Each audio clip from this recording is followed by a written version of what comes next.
are welcome back to my channel. We are already in the month of October and I can't believe it. Like, the year is coming to an end and it doesn't feel like it should. Like, this year definitely went by really fast. So if you're new here and you have not subscribed yet, before we get into my October TBR, if you could hit the subscribe button, if you could hit the like button, that would be so great. I appreciate it so much as we continue to grow this channel.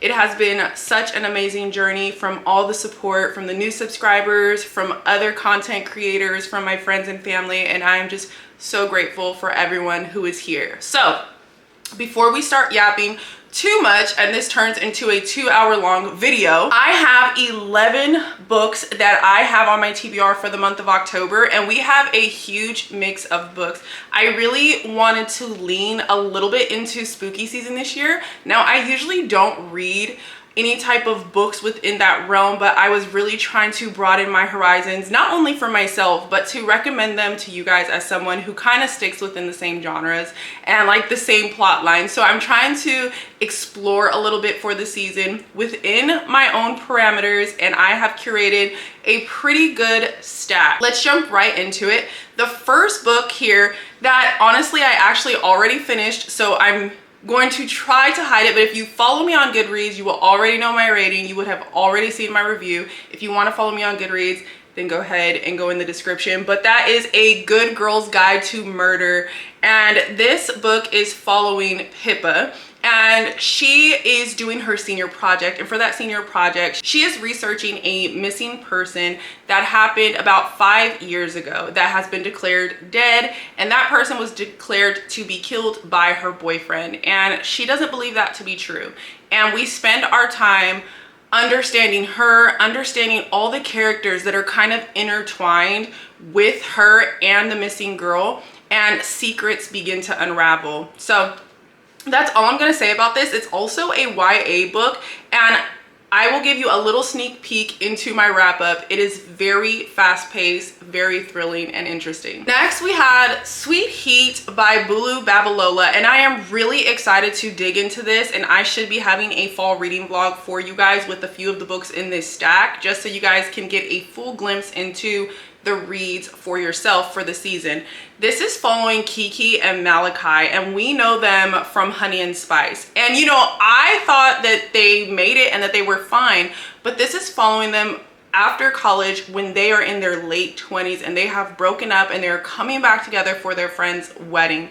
And we're going to dive into what happened, what caused the breakup. I did not think that in book 2 we were going to be exploring their breakup after I finished Honey and Spice this summer, but that is what it is about, and I'm really excited to get into this one. She's also a long one.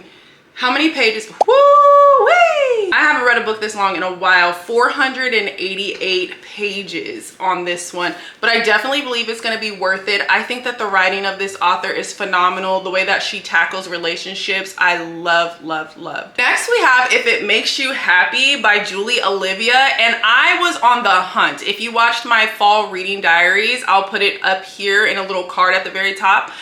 I was on the hunt multiple times. I think in 2 videos you might have been able to see me looking for this book, and this and another book were sold out everywhere. It was so crazy. Like, I went to different Barnes and Nobles and it said that they had one in stock, and he was like, our copy is missing. I mean, yeah, so it was the fall diaries and my book buying ban that I went looking for this and this, and I could not get them. Specifically, this one was actually harder to find. We'll get into that in a minute. This is actually set in the past, in the 90s, and if you guys have seen me make short form content, I literally bought this book because of the title and the cover. I had no idea what it was about, but I used to always sing the Sheryl Crow song, If It Makes You Happy, and if you've seen the short form, you will know that I still do whenever I say the name of this book. But it says, get comfy with this cozy, slow burn romance set in autumn glow of 1997 small town Vermont. And I just love everything about that. I love small towns. I love slow burns, and I'm just really excited. Like, I've always told you guys, I'm not really a fall girly, but this year I am leaning into that. So this is what we're going to read as well in the fall reading vlog. And like I just showed you guys, we're also going to be reading People Watching. Now this says, in this sexy and emotional romance from the acclaimed author of Out on a Limb, a small town woman's journey to spread her wings intertwines with the arrival of an adventurous newcomer who brings out the best in her. This also has a parent featuring early onset Alzheimer's disease, and the last time I read something like that, it was really, really emotional for me. That was Can't Get Enough by Kennedy Ryan, and that one tore me up. So I am going to go into this with a little woosah and try not to be too emotional about it, because it was really hard to read about that in particular. But look at the cover of this book, you guys. It is like fall to the max. It is absolutely beautiful, and it really drew my eye in. And I did read Out on a Limb last month to see how I liked Hannah Bonham Young's writing, and I really loved it. So excited to read this one as well. And like I said, we are leaning into spooky season, so I am going to be reading The Very Secret Society of Irregular Witches.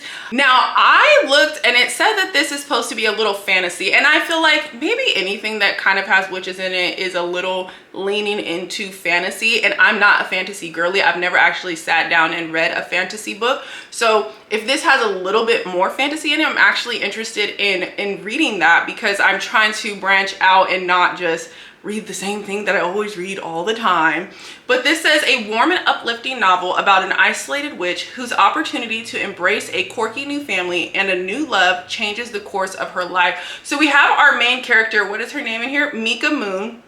And she actually is a witch, and she pretends online to be a witch, like she's a human pretending to be a witch, and then she gets invited to train 3 witches, I believe, and that's how the story progresses from there. So I'm really interested in reading this one so I can give you guys a review before the week of Halloween, so that way I know a lot of people who want to read kind of like the spooky season books during that week can get a little insight on this one here. And the second book just came out, I think last month, and the cover on that one is absolutely gorgeous. I'm gonna put it right here.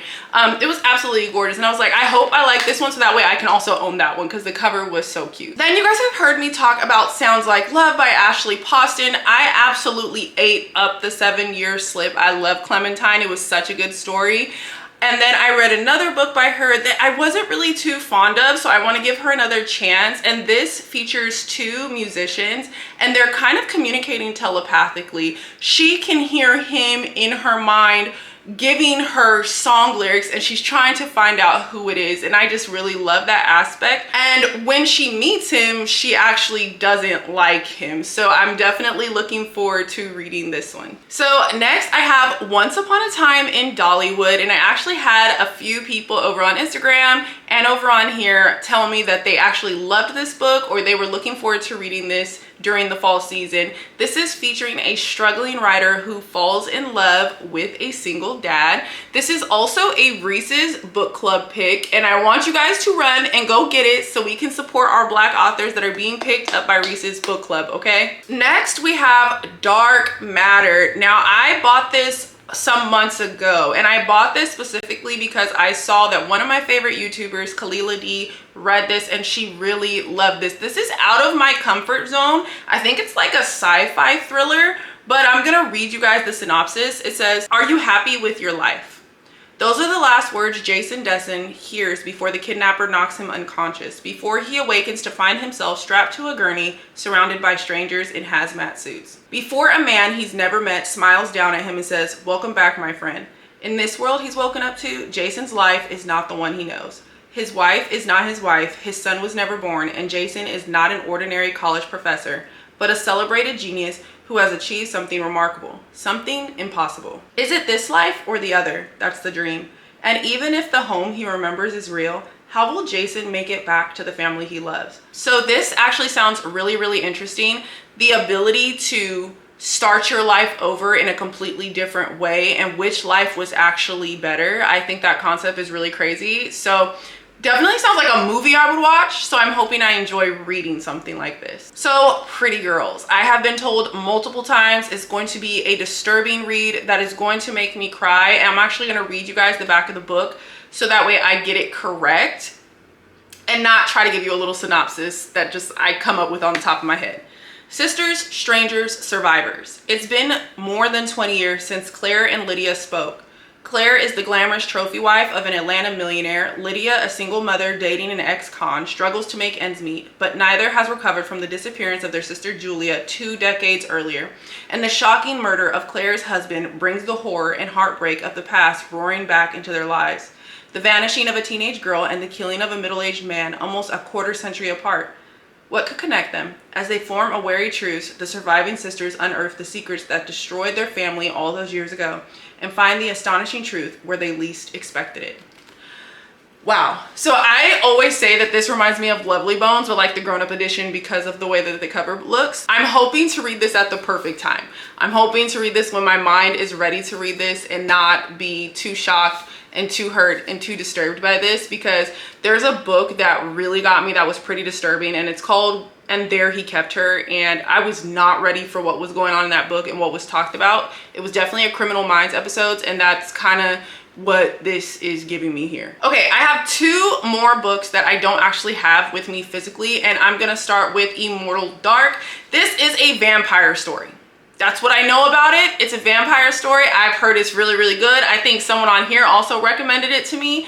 And then someone who is part of book club, she recommended it as well. So I'm definitely gonna be reading that. I have not read a vampire story since like high school. And that vampire story, well, actually I read 2 in high school. I actually read Dracula, and then I read Interview with a Vampire.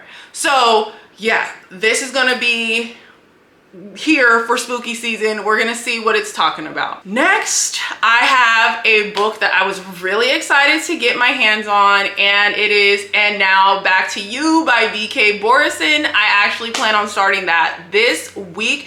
The only thing is I do not have a Kindle, so I have to read it on my phone because my NetGalley app is here on my phone. I am really excited to read that one. That is about Jackson, who is from the first book, First Time Caller. And I read that back in March, I believe.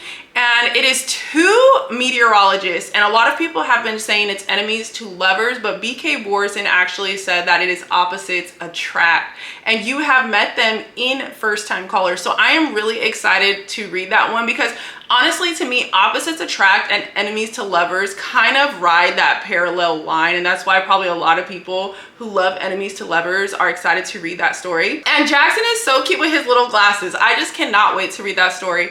And I will let you guys know how I feel about it. I will have it up on my Goodreads, and I'll probably have it up over on Instagram before I do a wrap up for the month of October. So you guys, I think that we have a very well-rounded month. Of course, there's a lot of romance in here, but I think this is a little bit different than what I normally do. I do have a little bit of fantasy, a little bit of a mini sci-fi in there. And so I'm branching out instead of just sticking true to who I am, because I mean, how can we grow? How can we be compassionate? How can we understand other people's stories if we don't ever branch out? And I think that that's truly, truly important. Before I get out of here, let me know what your October TBR is looking like. What books are you most excited to read this month? Don't forget to like, don't forget to subscribe.